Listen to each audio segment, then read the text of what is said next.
Hello, Rockford Public School staff. For those of you who don't know me, I'm Kelly Thieker and I have the privilege of being your district nurse. I'm here today to provide some information about COVID-19, the novel virus that is dictating so much of our lives right now. I want to start by saying how important it is for us to be consistent with using a mask. The mask should be covering your mouth and your nose and should be worn unless you are alone in your classroom or when eating. This is the biggest tool we have to mitigate COVID spread, along with hand washing. The symptoms of COVID-19 are loss of sense of taste or smell, cough, fever, chills, shortness of breath, severe fatigue, body aches, headache, sore throat, nasal congestion or drainage, nausea or vomiting, and diarrhea. We know many of these symptoms overlap with other processes such as allergies or influenza. Loss of sense of taste or smell is very unique to COVID-19 though.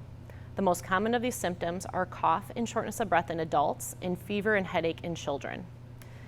In order to help remind our employees to keep our work environment safe, daily screenings are required. Please make sure you are logging into the Skyward app before coming into the building. The Skyward app makes this very simple and quick, and daily reports of incomplete or failed screenings are sent to all administration. It is inevitable that a student or staff member will develop symptoms while at school. This form will be provided to you with some specific directions. If this occurs in your classroom, please send the student to the isolation room immediately. You are not expected to investigate symptoms or attempt to diagnose COVID, but simply to remove the student from the class. All students sent home from the isolation room will be required to provide a note from their doctor in order to return to school. If a person who is positive for COVID-19 is identified or we have a presumed positive case in the building, we will immediately begin contact tracing. This includes the 48 hours prior to the onset of symptoms. Persons identified as close contacts must remain home for 14 days of quarantine after their last known exposure.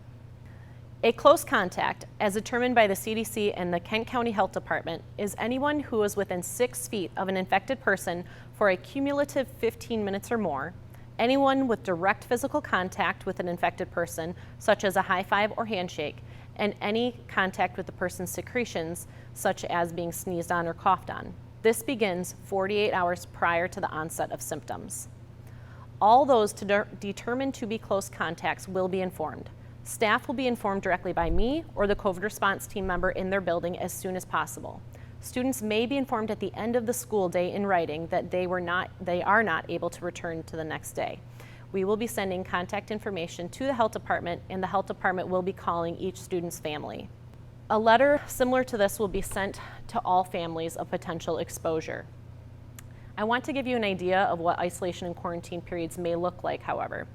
When a person is sick or tests positive for COVID-19, they must remain home for a minimum of 10 days and be fever-free for 24 hours without using any fever-reducing medicines such as Tylenol or Motrin, and have significant improvement in their symptoms. All close contacts must be in quarantine for a minimum of 14 days. If the sick person has a household member who is sick, they must stay home for the 10 days of the case's isolation period and then begin their 14-day quarantine. So as you can see, extensive absenteeism is likely and can last 24 days or even longer. I know this information may feel overwhelming, and just when we feel like we can wrap our head around it, protocols change because of emerging science. I'm here for you to answer any questions you may have and to support you to the best of my ability. Please show each other grace and support. After all, this is our first pandemic. Thank you.